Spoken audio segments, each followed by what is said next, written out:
Attachment سب کو ہو جاتی ہے، کسی کے گڈ مارننگ کے میسج سے، کسی کے صرف یہ پوچھنے سے کہ تم ٹھیک ہو نا۔ روز بروز باتیں ہونے لگتی ہیں، مسائل بانٹے جاتے ہیں، بھوک پیاس کی فکر ہونے لگتی ہے۔ کچھ دنوں بعد آہستہ آہستہ شوق کم پڑ جاتا ہے، یہ پوچھنے کا کہ تم آف لائن کیوں تھی، تم ٹھیک ہو یا پھر نہیں۔ وقت آگے بڑھتا ہے تو لوگ بھی آگے بڑھ جاتے ہیں، وہ پہلے سے کافی زیادہ میچور ہو جاتے ہیں، رابطے کم کر دیتے ہیں، اور ایک دن اس انسان کی گفتگو بھی آپ کی چیٹ لسٹ سے خارج ہو جاتی ہے۔ مسئلہ پتہ ہے کیا ہے؟ بیزاریت کیوں ہوتی ہے؟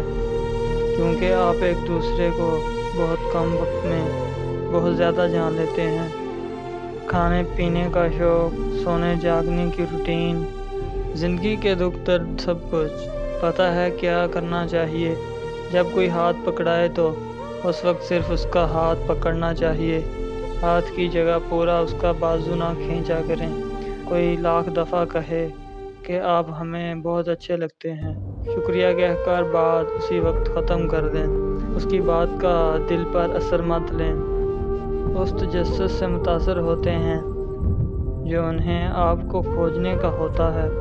وہ آپ کی ذات میں تب تک دلچسپی لیتے ہیں جب تک وہ آپ کو مکمل جان نہیں لیتے۔ ہمیشہ راز بن کر رہیں، کیونکہ جب تک آپ راز بن کر رہیں گے تب تک آپ اہمیت رکھیں گے، اور جیسے ہی لوگ آپ کو مکمل جان لیں گے وہ آپ کی قیمت گھٹا دیں گے۔